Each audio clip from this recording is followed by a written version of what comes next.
Lõppenud Riigikogu valimiste tagajärjed on meie riigile äärmiselt kahjulikud. Eestis on võimule tõusmas ajaloo kõige vasakpoolsem ja globalistlikum valitsus, mistõttu meie püsimine iseseisva rahvusriigina on sattunud väga suurde ohtu. Peale selle lasub valimistel pettuse kahtlus.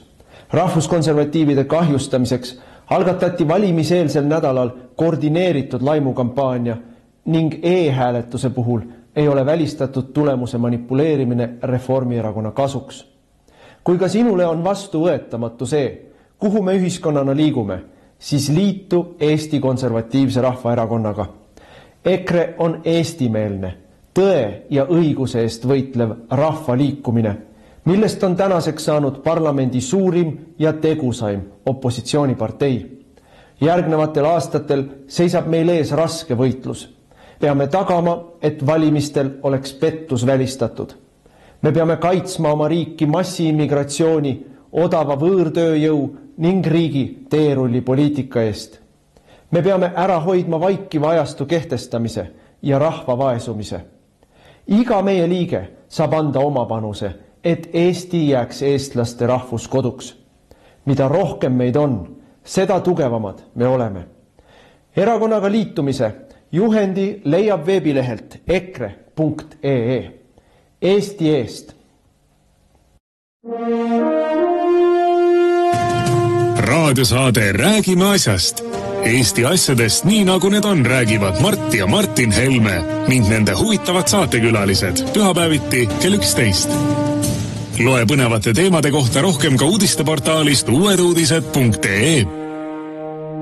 Tere tulemast kuulama raadiosaadet Räägime asjast. Räägime asjast pühapäeva hommikuti kell 11 Re raadios, Ring FM'is, Ruut FM'is, Kuressaare pereraadios ja õhtul kordab kell 9 ja internetis saab kuulata siis, kui endal sobib.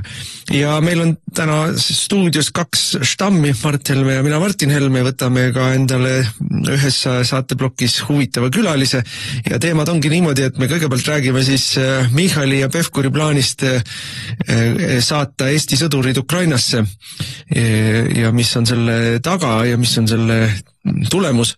Siis teises plokis võtame telefoniühenduse meie fraktsiooni liikme Rain Epleriga, kes on ka, ma ütleksin, Eesti üks parimaid energeetika asjatundjaid, et rääkida, mis juhtus Pürenee poolsaare Hispaanias ja Portugalis elektriga ja kes on süüdi ja mida teha. Ja saate kolmandas plokis räägime Donald Trumpi 100 päevast, mida meie meedia esitleb meile suure läbikukkumisena, aga mis on tegelikult kõigi aegade kõige vingem ja tulemuslikum ja parem ja ilusam 100 päeva. Sel nädalal siis saime teada pressiteate vahendusel täiesti ilma igasuguse nagu mingisuguse otsese põhjuseta, et Eesti näitab kõigile eeskuju ja impeerium Eesti on otsustanud, valitsus on otsustanud, Michal ja Pevkur on otsustanud, et kui läheb vägede saatmiseks Ukrainasse, nii-öelda tahtekoalitsioon või mis need totakad eufemismid on, millega meid siin hullutatakse, et Eesti on valmis saatma sõdureid Ukrainasse ja nüüd on välja öeldud ka number, et see on siis kompanii suurus, kompanii suurus laias laastus on natuke üle 100 sõduri. Kui ta on laiendatud või suurendatud, kui seal on mingisugused lisavõimekused juures, siis ta võib olla ka üle 200 sõduri, aga laias laastus on ta siin 100-150 on see kompanii. Moka otsast muide tuli välja ka põhjus, miks sellest nüüd räägiti. Seda ütles välja Pevkur, et kuna me toome oma üksuse, kompanii suuruse üksuse ära Iraagist, siis neil meestel pole midagi teha. Et kuhugi on nad vaja saata, midagi on neile vaja tegemist anda.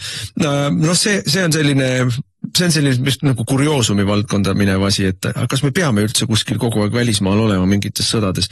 Mis on põhiline, on minu meelest siiski see täiesti rahvavaenulik, Eesti-vaenulik arutelu üldse, et me saadame Ukrainasse sõdureid, sellepärast et ma tegin ka postituse oma sotsiaalmeedias, kus ma lugesin üles 3 peamist minu meelest vastuargumenti. Esimene asi on see, et me oleme rinderiik. Meil on piir Venemaaga, me ei või mitte midagi ära siit saata. Ei relvi, ei laskemoona, ei sõdurid. Soomlased ja poolakad nii otse ütlevadki. Meie ei saa midagi saata. Soomlased välistavad selle. Poolakad ei välista, aga ütlevad, et me praegu küll ei saa. Aga meie saame, meie impeerium Eesti saab Ukrainasse minna. Niigi oleme ära andnud oma relvad, niigi oleme ära andnud laskemoona, nüüd anname siis elavjõu ka ära Ukrainasse. Teine põhjus on see, et kui me räägime Eesti kaitseväest, või ka kui me räägime näiteks NATO-st kui kaitsealliansist, siis loomulikult tuleb ennast kaitsta. Isegi siis, kui see kaitsetegevus on lootusetu, kui Venemaa peaks meile kallale tungima, ikka tuleb ennast kaitsta. Aga me ei lähe, see ei ole kaitse. Me läheme ise sõtta Venemaaga. Siin ei ole ka mingisugust paragrahviit. Sest et me ei saa laiendada seda Ukrainale, keegi ei saa laiendada. Absoluutselt, aga ise alustame sõda Venemaaga.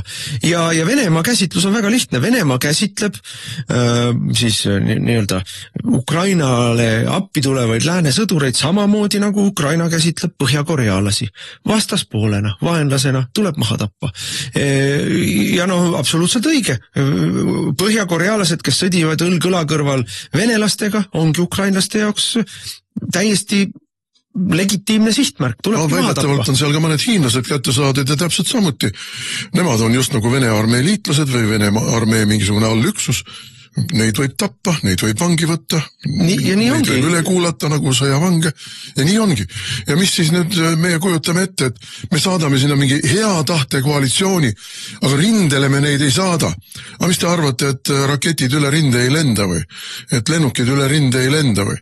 Et mingist kohalikud diversioonigrupid õhku lasta mingisuguseid vahiposte ei saa või? Ei no venelased, me siin loeme uudistest, kuidas venelased on väga julmalt hakanud tsiviilobjekte pommitama Ukrainas.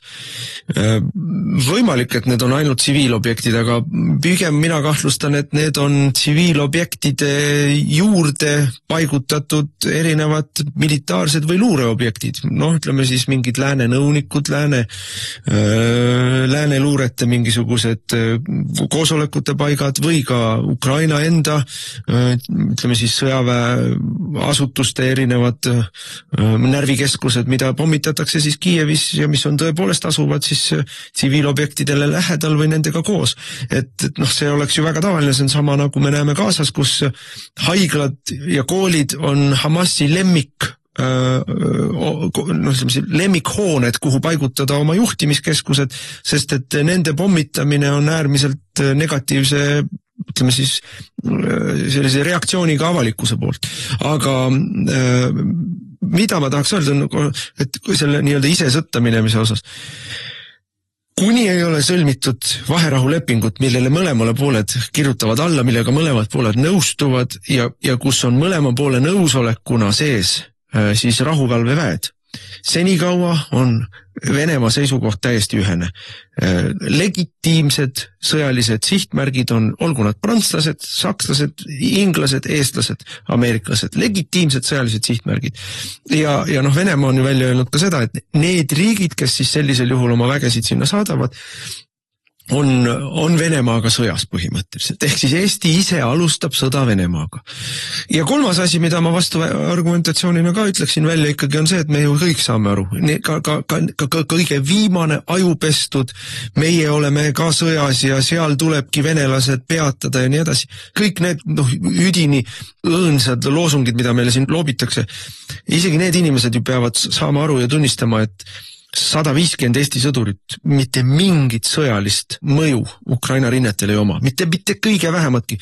Kui me ikkagi võtame selle numbri ette, et Ukrainas saab päevas rinnetel surma enam-vähem 500 kuni 700 inimest päevas. Rohkem. Need on ametlikud andmed, eks ole, aga on ka päevi, kus saab... Mõlemal poolel saab iga päev surma 5000 inimest. See on liialdatud. Tõenäoliselt mitte iga päev, aga on võimalik, et sellistel väga intensiivsete lahingute päevadel et sellisel juhul on see ühe poole päeva elav jõu kadu. Mida me siis nagu saame oma sõduritega? Saadame oma sõdurid sinna, 150 Eesti poissi saab surma ja sellega on sõda siis pikendatud või rinnet hoitud pool päeva.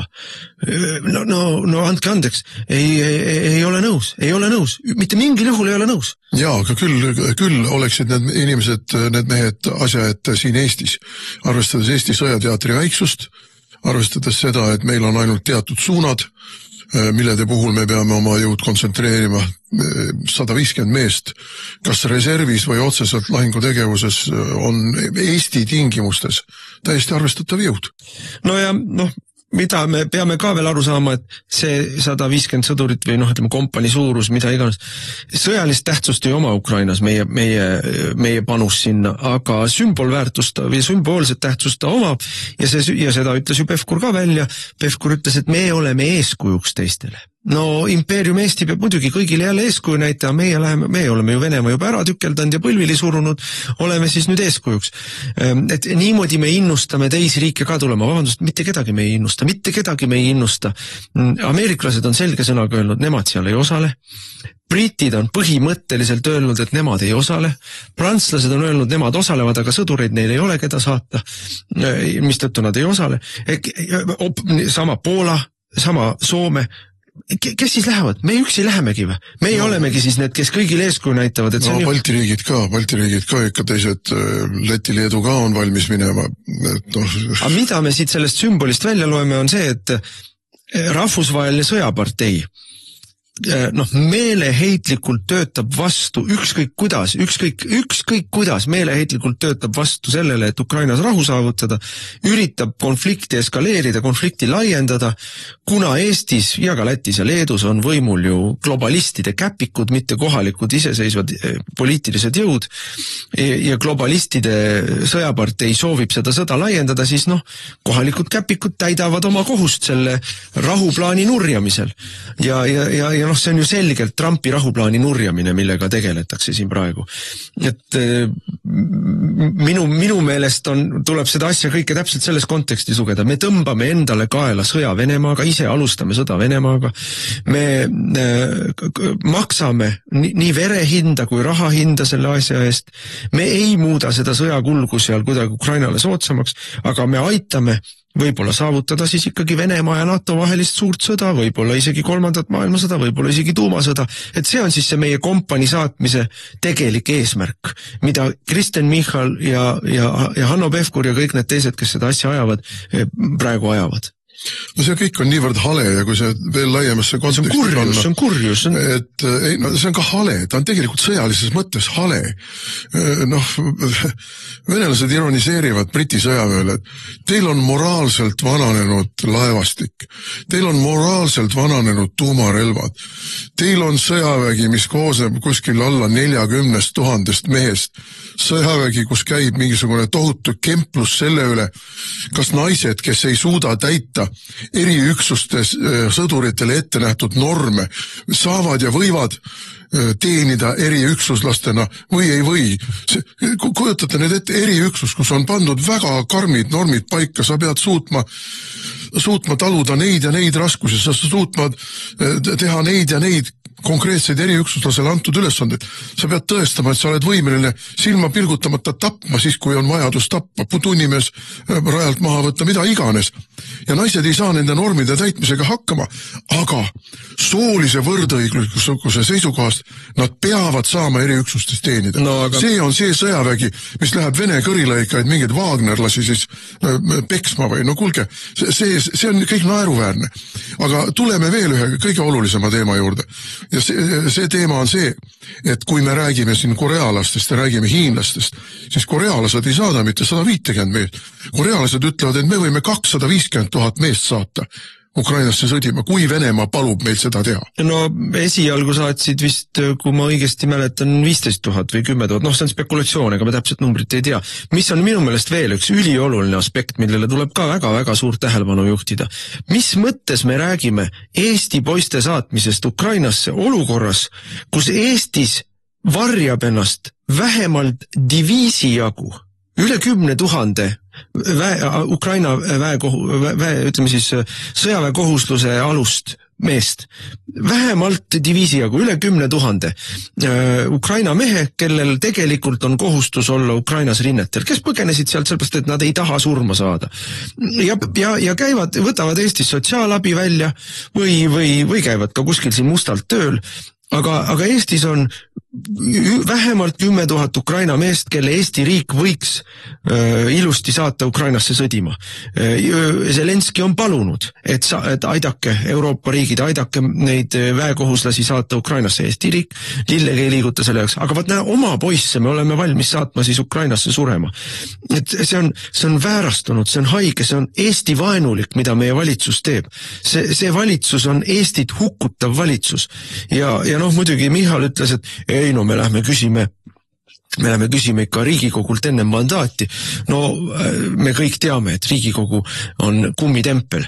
Me kõik teame, et Riigikogus isegi ei ole opositsioonis valitsuse plaanile sellist ühtset vastasrinda. Isamaa kindlasti toetab, see Reinsalu juba ütles ju välja EPP koosolekul seal samas Hispaanias, kus elekter ära läks.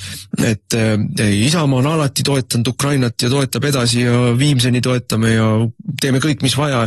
Isamaa toetab igal juhul Eesti sõdurite saatmist Ukrainasse. Nii et küsimus ei ole ainult selles, et opositsioon on vastu või koalitsioon on poolt. Eesti 200 loomulikult teeb kõik, mis vaja. Nemad on ikkagi just Slava Ukrainatajad. Ja Reformierakond täpselt samamoodi, et siin ma ei usu, et näiteks sotsid hakkavad hääletama maha vägede saatmise plaanile Ukrainasse. Kujutame ette, Raimond Kaljulaid värsket opositsiooniliiget selle vastu hääletavad. Mina küll ei kujuta ette. Nii et ega siin väga palju ei ole, kellega me sellele plaanile vastu hääletame Riigikogus.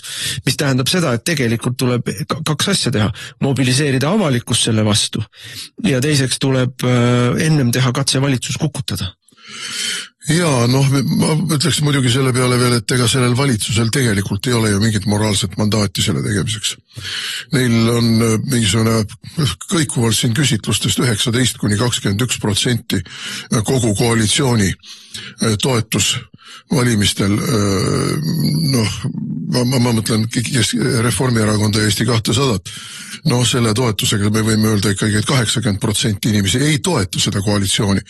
Ja siin oli ju, millal see oli, neljapäeval vist oli ka Postimees. Postimees on siis see katsejänes, millega pandi vaatama, kuidas avalikkus reageerib sellele, mida sina ütlesid, et meie ei ole nõus. Meie erakond kategooriliselt ei ole nõus.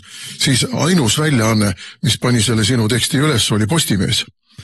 Ja ei ERR, ei Õhtuleht, ei Delfi Päevaleht, ükski nendest ülejäänud suurtest peavoolukanalitest seda asja ei tiražeerinud. Väga selge, Stratcom tahtis näha, mis on avalikkuse reageering. Ja isegi Postimehe kommentaariumis, mis on üldreeglina ju väga Isamaa-meelne ja valgete jõudude meelne, isegi seal läks lõhki. Isegi seal oli enam-vähem 50-50 kommentaariumis. Mingi online poll tehti, kus oli umbes 60%. Ja siis oli veel online poll täpselt, kus oli ümmarguselt 60%. Ma lõpptulemust ei tea, vahepeal oli üle 60, siis kukkus natuke alla 60, 59% vist. Oli ikkagi seda meelt, et sinna ei tohi vägesid saata. Et me räägime ikkagi tegelikult praegu sellest, et Eesti rahvas, Michal ütles, et Eesti on valmis saatma. Ja mitte Eesti ei ole valmis saatma, vaid sina, Michal, ja sinu klikk, sinu süvariigi ja Briti luure poolt hüpitatav klikk on valmis sinna saatma Eesti poisse surema, katsejänestena. Aga Eesti rahvas ei ole teile selleks mandaati andnud ja Eesti avalikkus vajab väga tõsist ajupesu, et ta sellega nõustuks. Ja vaat see on see koht, kus nüüd peaks ikka jälle uuesti kõik inimesed korra peegli ees seisma ja vaatama, et kas me oleme nõus, kas me oleme valmis teise riigi pärast enda riigi viima sõtta Venemaaga. See on nii lihtne. Me võime kõik toetada Ukrainat ja tema vabaduspüüdlust ja iseseisvusvõitlust ja sõda. Me kõik elame kaasa ja soovime, et neil läheks hästi ja loodame, et nad ei kaotaks. Aga Ukraina ei ole Eesti. See ei ole meie sõda. Meie ei ole veel sõjas. Need on olnud Stratcomi valed, mida meile on 3 aastat ajudesse saetud, aga see kõik ei vasta tõele. Eesti ei ole sõjas ja Ukraina ei ole Eesti. See ei ole meie võitlus. Kui me nagu hästi selgelt kainelt hindame, siis see ei ole meie võitlus. Kui me läheme sinna oma vägedega sisse, siis me oleme liitunud sõjaga Venemaaga ja me oleme sõjas Venemaaga. Ise alustasime sõda Venemaaga. sõda, mida me ei ole võimelised isegi mitte pidama Eestis, rääkimata sellest, et me oleme seda võimelised võitma. Ärme unusta ära seda, mida Kaja Kallas rääkis mõni aasta tagasi, kui ta NATO sõjalised plaanid oli läbi vaadla lapanud. Ja siis lobises selle avalikkusele ka välja. Kõigepealt rullib sõda meist üle. Me ei ole võimelised seda takistama, me ei ole võimelised ennast kaitsma.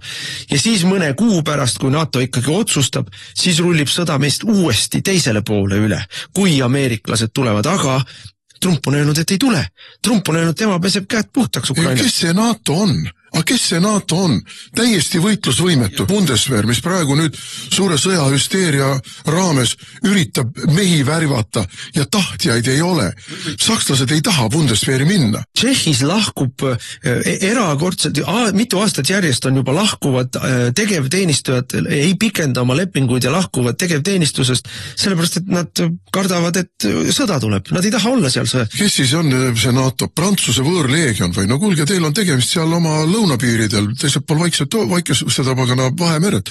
Et teil ei ole ju kullasõbrad, teil ei ole ju vägesid, teil ei ole ju relvastust, teil ei ole ju varusid. Britid, nalja teete, pisikeseks saare riigiks muutunud, ikka kujutavad ette, et on impeerium, kes kavandab maailma. Moslemid üle võtnud pool riiki juba ja sama Prantsusmaaga.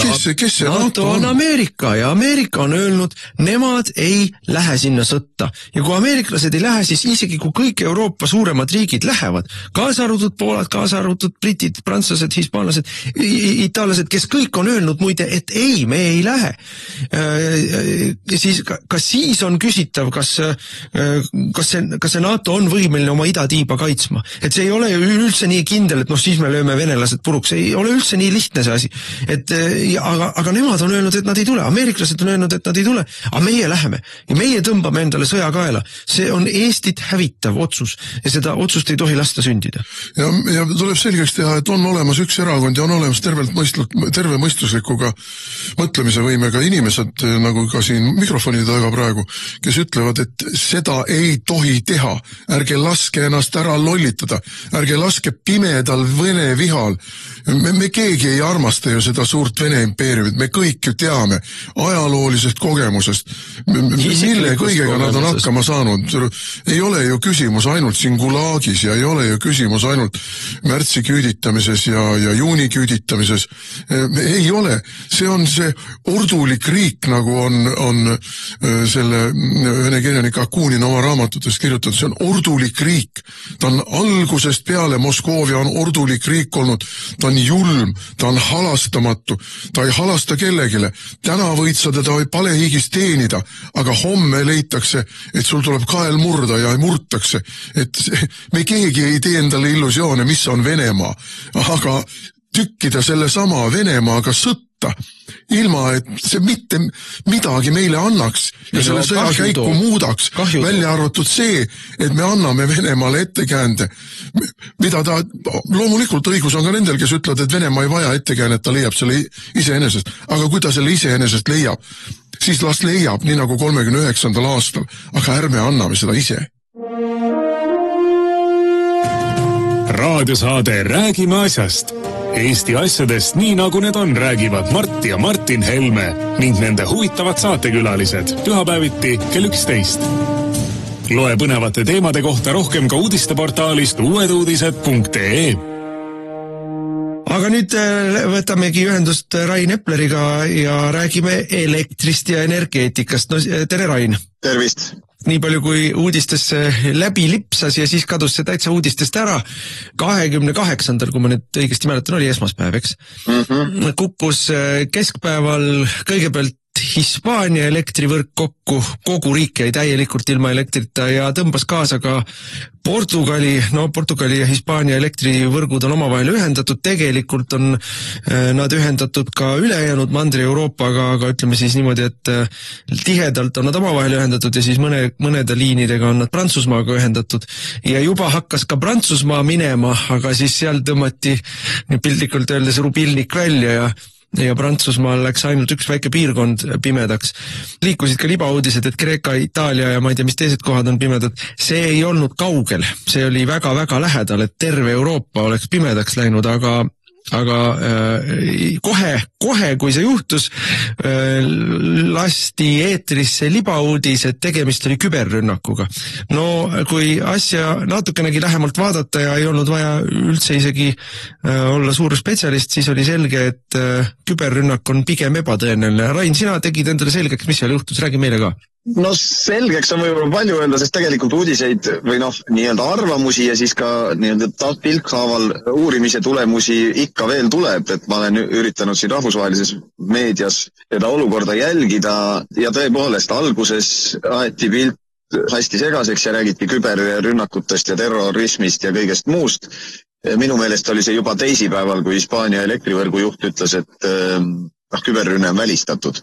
Ja tegelikult ma vaatasin, et kohe esmaspäeval minu üllatuseks, kui ma lugesin Bloombergi artiklit selle Hispaania blackouti, see täielik pimendus. Ühesõnaga totaalse elektrikatkestuse kohta, siis tegelikult minu üllatuseks Bloombergis üks lõik oli, mis oli küll niimoodi pehme sõnastusega, aga ütles umbes nii, et ei saa välistada, et põhjuseks oli juhuenergeetika, päike ja tuul.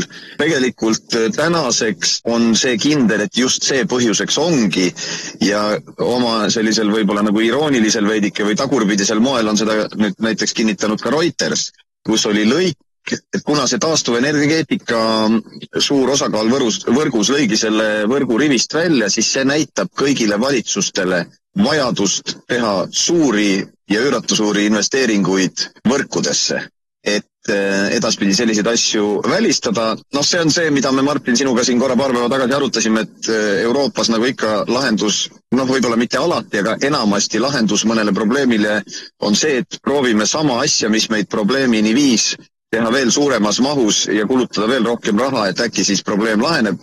Tegelikkuses, kui vaadata, kus tehnoloogilised arengud täna on, siis selleks, et selline tuule- ja päikeseenergeetikal põhinev võrk oleks stabiilne ja kindel, nii nagu olid võrgud traditsiooniliste tootmisviiside ajal, tuleb matta sinna nii palju raha, et see soodne ja odav elekter, millest meile palju räägitud on, et see lihtsalt, see unistus muutub veel kaugemaks.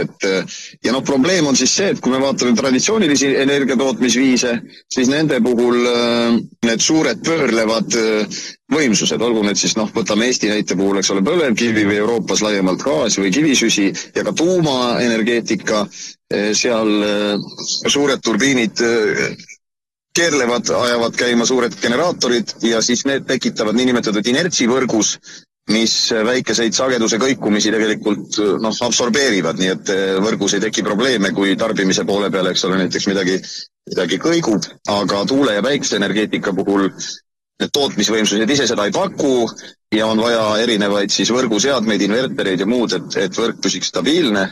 Ja need graafikud, mida ma nägin nüüd ka kusagil rahvusvahelises pressis, Financial Times võis see olla, näitasid, et toimus väga äkiline toodangu langus, aga veel kord, et praegu sellist lõpuni usaldusväärset infot, kus keegi ametlikult kinnitaks, et jah, oli nii või oli naa, ma näinud ei ole, aga et põhjus võiski olla piltlikult öeldes see, et mingil põhjusel ja näiteks päikeseparkide puhul ja päikeseparke on Hispaanias palju. Äkilise tootmise languse põhjus võib olla see, et mingisugune pilvemassiiv liigub kiiresti päikese ette ja see muudab kohe väga äkiliselt seda võimsust, mida päikesepark annab.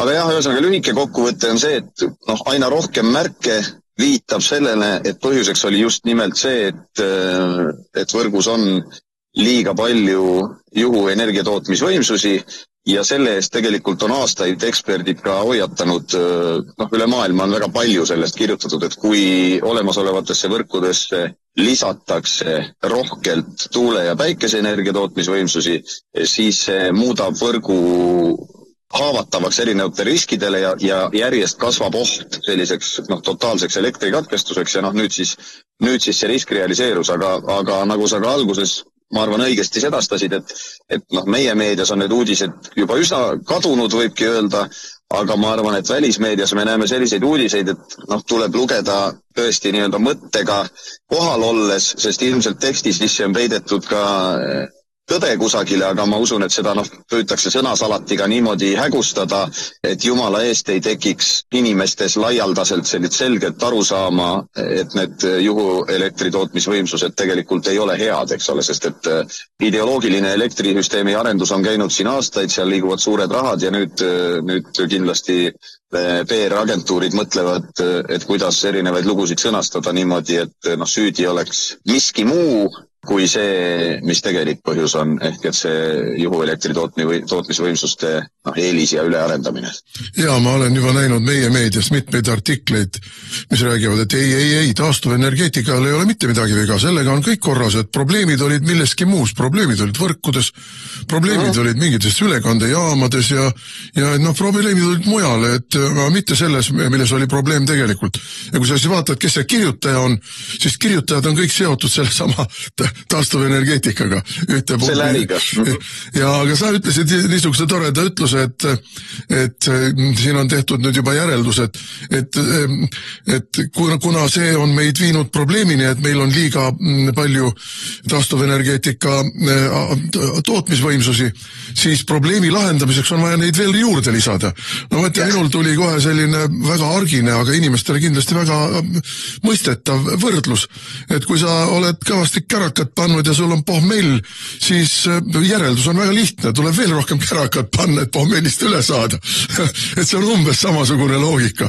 Et see ei ole ju tegelikult tervemõistuslik loogika, aga ta ei olegi tervemõistuslik, sest et see kõik on ju ideoloogia, see on ju ideoloogilised otsused, mis on vastu võetud juba 10 või rohkem aastat tagasi, alates siin Kyoto protokollidest ja muudest globalistide ulmelistest, aga muidugi teatud inimestele ülikasulikest rahapesuplaanidest, sest kõik need on ju suuresti riigi toetuste peal.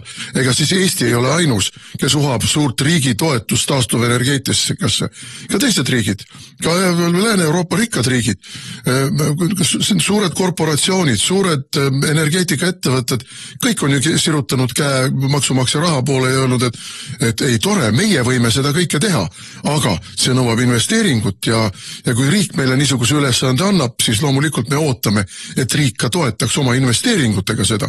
Ja see on kogu selle asja tõlge. Nii et siin ei ole. Aga veel üks väike elutarkuse vastu ei saa miski. Kuskil 15 aastat tagasi mul oli üks Soome grupp, kui ma turismiga tegelesin ja käisin nendega siin Lätis-Leedus ringi sõitmas.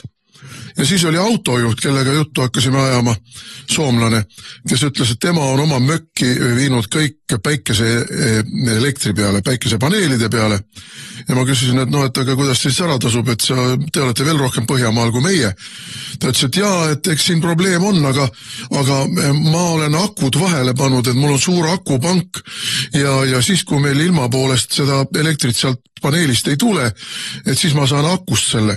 Nii et Soome lihtne autojuht sai ammu aru juba 15 aastat tagasi sellest, et kui sul ei ole stabiliseerimisvõimsust, siis on kogu see päikeseparkide rajamine totrus. Aga ma tahan siin mõned numbrid ka ikkagi inimestele öelda, et ja mis esimene asi, mille peale minul hakkasid kohe tundlad liikuma, loomulikult kohe, kui sulle peavoolumeedia ütleb, et Putin tegi, siis tuleb esimese asjana mõelda, et mida nad varjata üritavad. Et see on nagu esimene asi, et kui oli uudis, et küllap oli Putini küberrünnak, siis mis tegelikult juhtus ja siis vaatasin järgmist uudist 10 päeva varem, ütleme siis 16 aprill teatas uhkusest kummis rinnaga Hispaania, et nemad saavutasid 16. aprillil 100% oma elektritootmisest tuli siis päikesest ja tuulest. Kogu nende siis tarbimine oli kaetud päikese tuulega ja ei võtnud aega 10 päeva või 2 nädalat, kuni kogu süsteem vastu taevast lendas ja sel hetkel, kui siis see süsteem vastu taevast lendas, oli siis see tootmisvõimsus, mis pakub sagedust ehk seda hertsi, kui me kõik ostame endale koju, ma ei tea, kohviaparaadi või juukselokkitangid või ükskõik mida, siis seal taga on, eks ole, väike kirjakene, et 220 volti ja 50 hertsi ja et me keegi sellele mingit tähelepanu ei pööra, aga kui see 50 hertsi ära kaob, siis kärsavad su lokitangid või nutiseadmed läbi. Ja ongi kõik, et see herts on tegelikult seal tähtis asi. Ja nendel oli siis 3% sel päeval, kui neil see elektrikatkestus oli gaasijaamade võimsust, mis siis seda hertsi stabiliseerisid. Ülejäänud oli päike ja tuul. Ja nüüd kui need graafikuid ka ma vaatasin, eks ole, et järsku, ma ei tea, seal umbes 12:30 päeval järsult pool tarbimisest kadus ära. No mis see põhjused on, siin on erinevad spekulatsioonid, et seal üks versioon, mida mina olen lugenud, on vastupidi see, et järsku tekkis, kuna see on keskpäev, järsku tekkis liiga suur tootmine võrku, millel ei olnud tarbimist taga, ülekoormuse tõttu hakkasid alajaamad automaatselt välja lülitama, kuna see ülekoormus siis nii-öelda jaotus ära teistesse piirkondadesse, teiste alajaamade peale, siis nagu doomino või lumepalli efekt, et ahelreaktsioon, et ühes kohas tekkis ülekoormus, seal lülitus välja, see ülekoormus siis lülitus kohe kuhugi mujale ja pauh, kõik piirkonnad lülitasid ennast välja ja oligi pime. Ja sama juhtub siis, kui sul tekib ka alakoormus, sest et sellisel juhul see süsteem samamoodi läheb hulluks või läheb rikki. See võibki vastastikuse pendel, eks ole, käia, kui sul tekib sageduse probleem, siis ei lülitu välja ainult mitte lokitangid ja mikserid, vaid suured tehased. Tootmisseadmeid, eks ole, suured tehased, mis tähendab, et suur tarbimine kaob ära ja siis ongi, eks ole, võrgus nii-öelda tootmist liiga palju ja siis hakkavad automaatsed süsteemid tootmist võrgust välja lülitama, ja siis see ahel ja siis ütleme, see pendli amplituud läheb liiga suureks, et sa suudaks selle kuidagi ära tasakaalustada ja lõpuks ongi sul kogu võrk pime, eks ole, ja nagu me teadsime, mõju ulatus ka Prantsusmaal, isegi Belgiasse. Mida nagu ka inimesed võib-olla ei mõista hästi on see, et tänapäeval masinad on küllaltki tundlikud, et me oma nutiseadmed me võtame kõik välja, kui öeldakse, et elektri või kui on äikesetorm tulemas, siis öeldakse, et võtke televiisorid ja nutiseadmed ja kõik muud asjad välja ja sama efekt, kui välgust tekitatud ülepinge on sellel sageduse kõikumisel, aga me kujutame ette, et suur treipink, millega tehakse automootorit või ma ei tea, mida iganes, et see on, mis sellel masinal suur mähis käib, aga tegelikult need on ju kõik tänapäeval kõrgtehnoloogilised kiipide peal töötavad aparaadid, mis küll võtavad väga kõvasti voolu, aga sellegi poolest ei kannata voolu kõikumist. Ma tahtsingi enne öelda, et kui ütleme siin möödunud sajandi elektriseadmed olid sellised, ei olnud nii tundlikud, eks ole, et võtame siin, eks ole, meie siin elasime Nõukogude okupatsiooni all ja selle riigi, see mingisugused suured mootorid olid sellised, et käisid edasi, kui seal väike võnge oli, aga nüüd tänapäeva tehase tootmisseadmed on niivõrd tundlikud, et need surevad ära, nad kärsavad läbi ja need on miljonid ja miljonid. Kõikumisele vastu ja seetõttu on sinna vahele pandud erinevad kaitsesüsteemid, et kallis masin pihta ei saaks.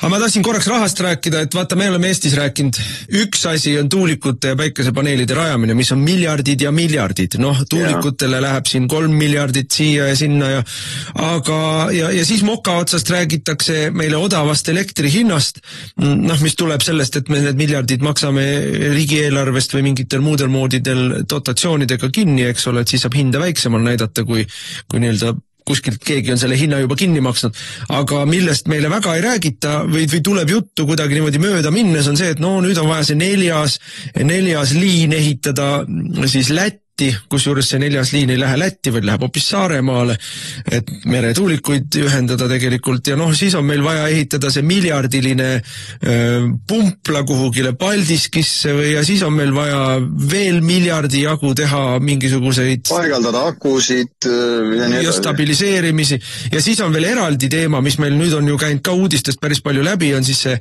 stabiliseerimine ja ehk siis see reservvõimsustasu. Ehk see on kõik need on lisakulud ja kõik on hirmus suured summad, mida tuleb teha ainult selle tõttu, et me oleme lööktöö korras, sulgeme oma põlevkivi tootmist ja lööktöö korras siis ehitame kõrvale või asemele üritame ehitada tuulikuid ja päikeseid, sest tuulik ja päike ei tekita seda hertsi, vastupidi, ta destabiliseerib seda hertsi. Ja nendest miljarditest, meie oleme siin näppude peal arvutanud, kokku saanud, et vähemalt 15 miljardit lähiaastatel. Järgmise 10 aasta jooksul, 15, me räägime siin 1,5 miljardit aastas, kui see raha niimoodi ära jaotada. Ei ole võimalik, see on Eesti peaaegu et 1 aasta riigieelarve või see on pool kogu meie SKP-st või natuke vähem kui pool, aga ütleme 1/3.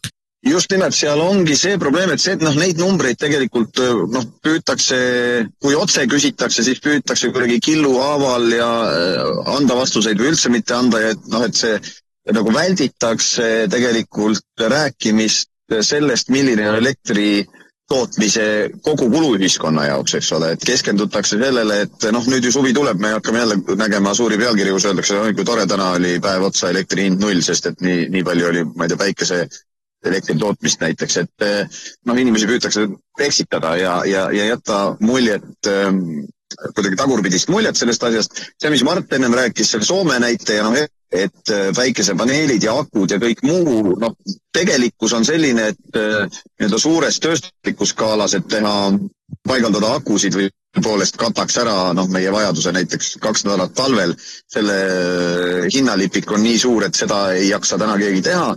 Teine asi nende väikeste tootjatega, on jälle ideoloogia on appi tulnud inimestele, et ka meil ju makstakse toetust, mõni aasta siin päikesepaneelide paigaldamise eest, praegu minu teada akude paigaldamise eest, ehk et inimesele korjatakse, maksu tõstetakse, eks ole, piltlikult öeldes kehtestatakse automaks, sest raha on hirmus palju vaja ja siis makstakse toetust, et osta endale akusid, aga sinna veel kolmas jutt jätakse juurde rääkimata, et päris niimoodi see Soome mees ilmselt hakkama ei saa, et ta suurde võrku üldse ühendatud ei ole. Ja nüüd, kui riigi raha eest saad osta akud ja siis selleks külmaks talvenädalateks või koguni kuudeks on sul see ühishüvena ehitatud suurvõrk toeks ja sa saad ikkagi oma vajaliku elektri sealt ja selle eest sul sisse ei nõuta kulusid, mis selleks võrgus teha tuleb, kui neid väikeseid ebastabiilseid tootjaid seal palju sees on, et siis tundubki, et aga tegelikult nõutakse maru kasulik oli, aga ühiskondlikus mõttes kulud järjest tõusevad, aga see on peidetud jämedalt võttes maksukoormusesse ära, et pannakse ka mõned elektritasud ja nagu meilgi, eks ole, siin Elering lisab arvele ridu, olgu need reservide, saartalitluse ja kõige muu eest, aga üldiselt lisaks ikkagi suur osa kaetakse maksurahast. Käibemaksutõus, tulumaksutõus, aktsiisimaksutõus, automaks on see, kuhu see raha kõik läheb, aga Mart tahtsin aga siin on veel see kõrvalkahju, mida keegi kuskil üldse ei arvesta, see on see, kuidas meil sureb ettevõtlus. Meil majandus tõmbub kokku, raharinglus väheneb, inimesed jäävad rohkem töötuks, inimesed lähevad Eestist ära, et seda sotsiaalset ja tegelikult ka majanduslikku kahju mitte keegi mitte kuskil ei arvesta, aga see on selle sama ebastabiilse ja kalli ja totra külvivolinike kombel tehtava taastuvenergeetika tulemus. Aga selle Pürenee juurde tagasi minnes korraks tahan öelda veel seda, ja see on ka kahju, mida keegi meile ära ei näita, kui terved tehased, terved ettevõtted, terve majandus, terve elu jäi seisma ja seisis seal, ma ei tea, mingi 10 tundi või rohkem, siis seda kahju ei olegi võimalik absoluutselt kokku arvata, aga see kahju oli, ma arvan, Pürenee poolsaare majandust ja rahvaarvu suurust arvestades, see on kokku seal kusagil mingi 50 miljoni inimese ringis, see on kümnetes miljardites vähemalt. Kindlasti. Juba ju meil, eks ole, on siin vahepeal tehakse arvutusi, näiteks kui elektri hind on liiga kõrge või kui on katkestus või midagi, siis lüüakse kokku, et palju Eesti siis kulu oli, ja tehakse tundide kaupa neid arvestusi, eks ole, et kui nüüd üks tööpäev piltlikult öeldes läks Hispaanias ja Portugalis elektrikatkestuse nahka, see on väga suur number, ja ma olen nõus, et seda kahju jällegi selle kahju esile tõstmist välditakse. Aga ma tegelikult veel arvan, et kui Eesti konteksti panna, siis ega juba nii oli tunda nende juhuenergeetikute poolt seda sellist survet, eks ole, ja siis see väljendub läbi mõnede poliitiliste erakondade sellise kiirustamise, et siin sotsid ja Reformierakond ei väsi surumast, et ruttu saaks toetusskeemid paika. On tunda seda, et inimesed tajuvad, et sellele asjale tekib, vastuseis aina kasvab ja ühel hetkel ei ole võimalik enam neid toetusskeeme teha ja ma arvan, et nüüd seoses selle Hispaania ja Portugali katkestusega see negatiivne efekt võimendub ja kui siin see oli möödunud või ülemöödunud nädal, kui Emori küsitlus tuli välja, mis näitas kus siis küsitleti inimesi, et kuidas nad tuul ja päike olid teinud läbi väga järsu languse ja selles mõttes on nüüd Eesti jaoks positiivne uudis, et ma arvan, et see Hispaania juhtum seda langust ainult süvendab ja ühel hetkel saavad ka poliitikud aru, et neil enam ei ole võimalik seda edasi suruda. Eestis on kõik võimalik, aga muidugi ma ütlen selle peale siin, ma olen lugenud ka rahvusvahelist meediat, mis on meie seda Venemaast lahti ühendamist käsitlenud, sealhulgas olen lugenud ka Vene meediat. Üsna üksmeelne seisukoht on selline, et meil selline crashimine on ainult aja küsimus. Kuna meil aeg pressib peale, ma ei saa pikemalt rääkida, siis mina tahan lihtsalt kokkuvõttes öelda seda, et just selle tõttu, et kogu see Hispaania ja Portugali lugu ei ole kasulik rohepöörde narratiivile, just selle tõttu me sellest midagi ei kuule, mingeid õppetunde sealt ei ole, ainus mida me loeme on Euroopa Komisjoni teade, et nüüd tuleb veel rohkem raha hakata suunama võrkude arendamisse, et näe, selle me oleme kuidagi unarusse jätnud siin. Vastus kõikidele kriisidele on andke rohkem oma raha ära. No Eestis on üks erakond, mis kategooriliselt küntehammaste ja tagajalgadega seisab vastu kogu selle rohepöördele, see on Eesti Konservatiivne Rahvaerakond, nii et seda tuleb kogu aeg meeles pidada, aga Rain, täname sind, et jagasid meiega oma teadmisi ja arvamisi ja soovime ikka edu Lõuna-Eestisse. Aitäh, edu ja nägemist. Raadiosaade Räägime asjast. Eesti asjadest nii nagu need on, räägivad Mart ja Martin Helme ning nende huvitavad saatekülalised pühapäeviti kell 11. Loe põnevate teemade kohta rohkem ka uudisteportaalist uueduudised.ee. Vahetame teemat ja räägime nüüd Trumpi 100 päevast. Trumpil sai 30. siis aprillil täis või kes kuidas arvutab 20. jaanuarist 100 päeva.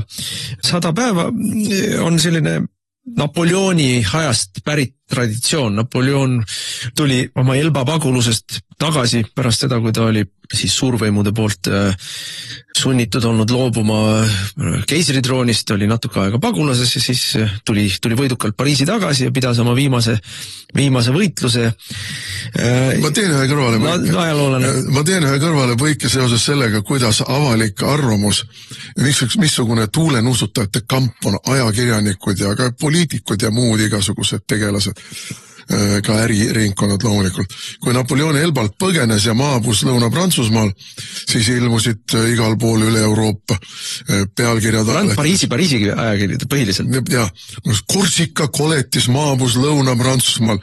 Mida ligemale ta jõudis Pariisile, seda glorifitseerivamaks muutusid need pealkirjad. Viimane pealkiri oli tere tulemast tagasi, auväärne keiser. No võt, aga sellest 100 päeva, et see on niisugune pika looga taustaga. Trumpi 100 päeva on kahtlemata olnud kõige erakordsem 100 päeva Ameerika presidentuuri ajaloos, et siin tuleb ajas tagasi minna väga-väga pikalt, et üksikutes töölõikudes samasugust efektiivsust, samasugust jõudlust näha. Näiteks on peetud üheks kõige kiiremaks esimese 100 päeva plaaniks Delano Roosevelti, Franklin Delano Roosevelti, kes siis võitis valimised 1933. ja oma New Dealiga ja tema esimese 100 päeva plaani sees oli siis 100 executive orderit või siis täidesaatvat korraldust, mille ta tegi siis. Trumpil oli neid 250 millegagi, 258 midagi taolist. Need nii-öelda täidesaatvaid korraldusi lihtsalt mitte keegi ei ole kunagi nii palju teinud. Võrdlus veel teisi võrdlusi, mis tehakse, et nii kiiresti ei ole senat kinnitanud valitsuse liikmeid alates Reagani ajast. Mis on ka 40 aastat tagasi. Aga nii palju, kui ta on üldse nimetanud ametisse, isegi ajaloos ei tooda võrdluseks, sest et lisaks senat ju kinnitab lisaks valitsusliikmetele ka seal erinevate ametite juhte ja suursaadikuid ja ka kohtunikke ja nii edasi. Et see kõik on väga kiire olnud. See, mida ta on teinud tariifidega, see, mida ta on teinud immigratsioonis, esimese 100 päeva jooksul riigist välja saatnud rohkem kui 150, või ma ei mäleta, kas see oli 150 000 inimest on riigist välja umbes saadetud. Kui me siin mäletame, kui ta valimislubadusi rääkis, kuidas immigrandid tuleb riigist välja saata, siis kuidas illegaalide pooldajad ilkusid, et neid pole võimalik ja see ei ole võimalik ja on võimalik. Ja ta ise ka ütleb, et see on alles algus. Vasakpropaganda ehk meedia on meile üritanud luua pilti tohutust ebaõnnestumisest, et mida kõike tal on valesti läinud ja kuidas kõik on halvasti ja kuidas tema populaarsus on rekordmadal, ei vasta absoluutselt tõele. Lihtsalt ei vasta tõele. Nii nagu me teame, Eestiski küsitlused on manipulatsioon, Ameerikas on küsitlused veel rohkem manipulatsioon, seal tuleb kõigepealt vaadata, kes tellis küsitluse, siis tuleb vaadata, kes tegi küsitluse, missugune firma tegi küsitluse ja siis võib alles hakata otsustama, kas seda küsitlust tasub vaadata või mitte. Ja nii-öelda professionaalsed küsitlusfirmad näitavad tegelikult ikkagi seda, et Trump on väga populaarne, ta on väga populaarne nii vabariiklaste hulgas, ehk siis tema valijad ei ole temas absoluutselt pettunud, aga ta on ka populaarne nende nii-öelda sõltumatute ehk siis poliitiliselt ennast mitte määratlenud inimeste hulgas, kes moodustavad Ameerikas umbes 20% valijaskonnast ja siis ta on isegi arvestatava hulga demokraatide hulgas populaarne. Ja populaarne sellepärast, et ta täidab oma lubadusi. Ja see on põhiline, mida inimesed ütlevadki. Lubas ja on hakanud tegema. Nüüd, see võltsnarratiivide loomine on muidugi käib täistuuridel, tuli välja sel nädalal esimese kvartali SKP kasv, tohutud pealkirjad, Ameerikas esimeses kvartalis SKP langes. See on ka bluff. See on bluff, sellepärast, et statistika võtab arvesse kahte asja, mis moonutavad väga suurelt seda pilti. Esimene, Trump ju on piatanud väga suurtes ütleme siis see Elon Muski tehtud kokkuhoiuprogramm või Dodge, mida nad nimetavad, on vallandanud ju, ma arvan, mingisugune 150 000, 100, rohkem veel ametnikku on vallandatud ja nende nii-öelda töösuhte lõpetamine veab alla statistikat. See, et nad on külmutanud ja peatanud 160 miljardit riigieelarve kulu. See veab kohe, nii kui riik hakkab raha mitte kulutama mingitele programmidele, nii pea ju SKP kasv peatub või SKP kahaneb. Ja see on väga suur tükk sellest nii-öelda SKP langusest, mis on ju tegelikult positiivne uudis, et kui riik raha ei kuluta, siis ju riik tegelikult teeb majandusolukorda paremaks. Maksusid saab langetada, võla võtmist saab vähendada, mis on ka juhtunud. Võla kasv on pidurdunud Ameerikas praktiliselt seisma. Ja teine suur osa, miks see statistika näitab langust, on siis see, et Ameerikas statistikasse arvestatakse importkaup on majandusele miinus. Ja ennem tema tollide kehtima hakkamist aprilli alguses, vabandust, varusid siis Ameerika ettevõtjad väga palju importkaupa ja just nii-öelda ajasid oma laod kaupa täis ennem tollide kehtima hakkamist ja see on siis nii-öelda statistiliselt näitab majanduslangust. Aga tegelikult on see järgmises kvartalis, kui nad selle kauba maha müüvad, siis see näitab majanduskasvu. Kuna meil käsitletakse Trumpi ametiaja algust ju põhiliselt ainult läbi ühe vaatevinklis, see on Ukraina rahu läbirääkimised, et Trump ei ole saavutanud edu. Trump on ka siin saavutanud edu. Lõppude lõpuks, mitte nii, nagu ta algul väga ultimatiivses vormis pani laua peale selle maavarade leppe, päris nii. Tegelikult tehti ära nende tingimustel lõpuks. Tegi mõned mööndused, tegi taktikalised mööndused, täiesti arusaadav. Ta pidi ju, see on ju arusaadav, et sa paned algul suuremad nõudmised laua peale ja siis tõmbad tagasi. Tegelikult on ta sundinud ka Putinit mitmel korral tagasi astuma, kas või sümboolseid liigutusi tegema. Läbirääkimised käivad, ei ole loomulikult, oleks naiivne arvata, et 24 tunniga see sõda lõpetada, nii nagu ta kampaania ajal ütles. See oli kampaania ütlus ja töötas. Aga kui me vaatame kogu aeg ainult selle kandi pealt, siis tegelikult tuleb meil vaadata seda, mida ta teeb siseriiklikult. Sest Ameerikas tähtis ei ole mitte nii palju välispoliitika, ammugi mitte mingisugune ameeriklaste jaoks täiesti tüütu Ukraina sõda, vaid tähtis on see, missugused korruptsioonipaljastused, missugused kohtuvõimu korrumpeerumise paljastused, missugused pedofiilse maffia paljastused, missugused inimkaubitsuse paljastused, missugused vaktsiinikaabakate ja ärikate paljastused on Ameerikas aset leidnud. Sellest meil moka otsast natuke peaaegu mitte ja muidugi mida tuleb öelda, et siis kui nendest Ukrainast rääkides, tegelikult oli tal plaan paigas, see plaan oli läbi räägitud ja läbi arutatud juba ennem ametisse saamist ja selle plaani lasi vastu taevast Zelenski.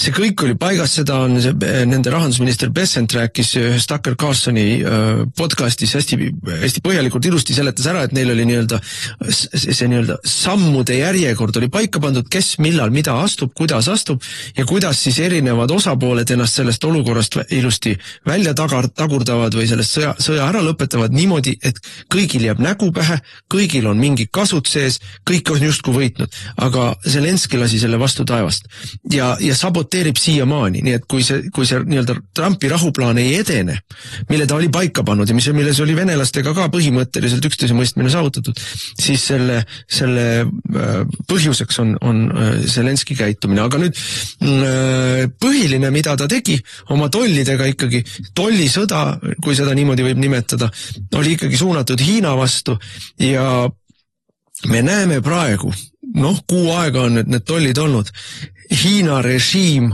on täielikus paanikas ja kokkuvarisemise äärel. Hiinas on tänavarahutused, sellepärast et 10 miljonid inimesed on jäänud üleöö tööta. Juba eelnevalt, alates koroona-ajast on Hiinas olnud tohutu probleem sellega, et töölised ei saa palka. Kuude kaupa, vahel aastate kaupa ei saa palka. Nii et Hiinas on tohutu siseriiklik käärimine nende tollide tõttu, sadamad seisavad, laevad seisavad, tootmisettevõtted seisavad, palkasid ei maksta. Et see olukord, kui ta kaua kestab, on eksistentsiaalselt ohtlik komparteirežiimile. Ja teised riigid ei ole seda asja nii teravaks ajanud, näiteks India on kohe liikunud vabakaubanduse suunas Ameerikaga ameeriklased ütlevad umbes 70, mingite arvutuste järgi oleneb, kuidas kokku võtta seda asja, umbes 90 riiki liiguvad tollide kaotamise suunas ameeriklastega ja selles osas on ta täielikult oma eesmärgi ju saavutanud. Tema eesmärk oli Ameerika vastased tollid tuleb kaotada. Ja kui ta on nüüd saavutanud, et enam-vähem 90 riiki maailmas seda praegu läbi räägivad temaga, siis on ta ju saavutanud, kui ta on saavutanud selle, et Hiina ei saa kuritarvitada Ameerika turgu, ei saa kuritarvitada Ameerika intellektuaalset omandit, siis on ta oma eesmärgid juba 100 päevaga saavutanud põhimõtteliselt. Kui Ukrainas siiski vaevaliselt, aga siiski liigutakse rahu suunas, hoolivata sellest, et meie valitsus üritab seda vastu taevast lasta koos. Meie valitsus ei ole meie valitsus. Trumpi kõige vihasemad vaenlased on praegu eurooplased. Euroopa Komisjon, teiste hulgas ka meie sõjaprintsess Kaja, kellel ei ole ju absoluutselt mitte mingit mõtlemisvõimet muud kui ainult see, et Ukraina ja sõda peab jätkuma, see on meie sõda. Ja loomulikult Ursula von der Leyen, kes laostas täielikult Bundeswehri omal ajal, kui ta kaitseminister oli, ja nüüd siis taas relvastab Euroopat. Sest et see on jälle nii nagu rohepööre, nii nagu nüüd kõigepealt oli vaja kallis raha inimestelt ära võtta, et teha päikese- ja tuuleparke, nüüd on vaja kallis raha ära võtta, et hakata võrke ehitama ja nüüd on järgmine suur projekt, kus meilt raha ära võetakse, see on riigikaitse või kaitsetööstus. Aga loomulikult kõige kurja juur on ikkagi London. London on suurem kurja juur, kui on Pariis. Pariis küll on loomulikult mõjukas Euroopa Komisjonis ja Euroopa Liidus tervikuna ja sakslastega nad punuvad seal oma musti plaane. Aga britid on need kurja juur praegu. Ja midagi ei ole teha, ega siis need on ju inimesed, kes elavad mingisugune blue hulluses, kujutavad ette nii prantslased kui britid, et nad on ikka veel suurriigid. Sakslased kujutavad ette, et Saksamaa on suurriik. Ükski teist kullakesed ei ole suurriik enam. Te olete tavalised keskmise kategooria riigid. On olemas 2 tõelist suurriiki, need on Hiina ja Ameerika Ühendriigid. Ülejäänud on kõik mingid keskmise kategooria riigid. Siin on oma skaala loomulikult. Aga mõtle selle peale, Prantsusmaa, Macron on poliitilises paralüüsis. Seal on valitsuse järel kukub poliitiline paralüüs, valitsus ei käi enam üle tervetest osadest riigist, kus moslemid valitsevad ja valitsus ei käi üle tervetest teistest osadest riigist, kus siis rahvusrinne valitseb. Sama lugu on põhimõtteliselt juhtunud Inglismaaga. Inglismaal olid sellel nädalal kohalikud valimised, täielikult purustati senine poliitiline kord, kus siis Reformierakond ehk Nigel Farage võttis üle nii siis sellelt konservatiivselt ehk Tory parteilt kohalikud omavalitsused kui tööparteilt ehk siis leiboristidelt. mina ei ole kindel, kaua see Starmeri valitsus üldse püsib. Macron on presidentaalses süsteemis, seal kõik ennustavad, et selle aasta teises pooles ikkagi liigub asi uute erakorraliste valimiste poole, aga ma arvan, et ka Suurbritannias on erakorralised valimised võimalikud, nii et nad on poliitilises paralüüsis. Et nii nagu Eestiski ju, Eesti valitsusel puudub ühiskondlik kandepind, tegelikult parlamendis on hõre kandepind, aga muudku lähevad ja valitsevad maailma. No see on nüüd, ma arvan, et kui Trump seal Ukrainas saavutab mingisuguse nii-öelda vahekokkuvõtt, olgu selle nimeks vaherahu või isegi rahuleping, ma küll ei näe seda rahulepingut praegu tulemas, sest ka Venemaa on huvitatud sõja jätkamisest. Venelased saavad ju aru, et tegelikult Ukraina on murdumas ja eurooplastest ei ole abistajad ja kui Ameerika abi ka väheneb, ameeriklased ei lõpeta seda abi, Trump ei taha seda abi lõpetada päriselt, sellepärast et see oleks talle, ta muudaks ennast rünnatavaks. Aga see abi väheneb ja venelased pressivad peale. Et Ukrainalt võetakse järjest ja järjest ära, küla haaval võetakse ära. Ja lõpuks toimub kusagil ikkagi rinde kokkuvarisemine ja suur läbimurre. See on aja küsimus. See on selle suve jooksul, kui sõda ei lõppe, siis selle suve jooksul toimub rinde kokkuvarisemine vähemalt mõnedes lõikudes ja arvestatavate territoriaalsete kaotustega lõpeb see kõik loomulikult Ukrainale. Nii et meie 150 sõdurit loomulikult seal seda auku kinni ei topi. Laiaks lihtsutakse. Ja selle sõja kulgu ei muuda. Aga venelased on huvitatud sõja jätkumisest, kuna Zelenski selle sõja lõpetamise põhja lasi. Siis venelased jätkavad seni, kui nad saavad ameeriklastelt pakkumise, mis ka Zelenskile pähe määritakse, mis neid rahuldab. Aga võib-olla nad on saanud selle juba. Ega selles mõttes mina olen jätkuvalt seda meelt, et nad on selle pakkumise ammu, see on tegelikult kusagil kokku lepitud juba. Ja siin tuleb näha, see male on 4-dimensiooniline või 3-dimensiooniline, et see, mis praegu toimub, võib vabalt olla lihtsalt nii-öelda näitemäng sinna välja jõudmiseks, mis on ammu kokku lepitud. Ka võimalik, jah. Et võib-olla ameeriklased leppisid venelastega kokku juba ennem 20. jaanuarit, et venelased võtavad kuni Dnepri jõeni ära ja kogu show praegu käib hoopis selleni vabanduse andmiseks või sellele ettekäände andmiseks, et ameeriklased ütlevad, meid ei huvita enam. Et see võib kõik vabalt nii olla, meie ei tea seda, me ei näe seda, me saame seda, me võib-olla ei saagi kunagi teada, võib-olla saame tagantjärgi teada. Aga mida ma tahan inimestele öelda, kuulajatele öelda, on see, et teate sõbrad, see, mis praegu toimub, on suurem murrang, kui oli Nõukogude Liidus perestroika. See on suurem murrang kui Berliini müüri langemine. See on kogu senise Jalta-Potsdam maailmakorra kokkuvarisemine ja see pühib areenilt minema ühel hetkel ka meie nukuvalitsused siin Balti riikides. Seda me omalt poolt aitame sellele kaasa nii nagu oskame. Ja soovime Trumpile jõudu tema tegemistes. Täname kõiki kuulamast ja soovime teile ilusat kevade jätku. Raadiosaade Räägime asjast. Eesti asjadest nii nagu need on, räägivad Mart ja Martin Helme ning nende huvitavad saatekülalised pühapäeviti kell 11. Loe põnevate teemade kohta rohkem ka uudisteportaalist uueduudised.ee.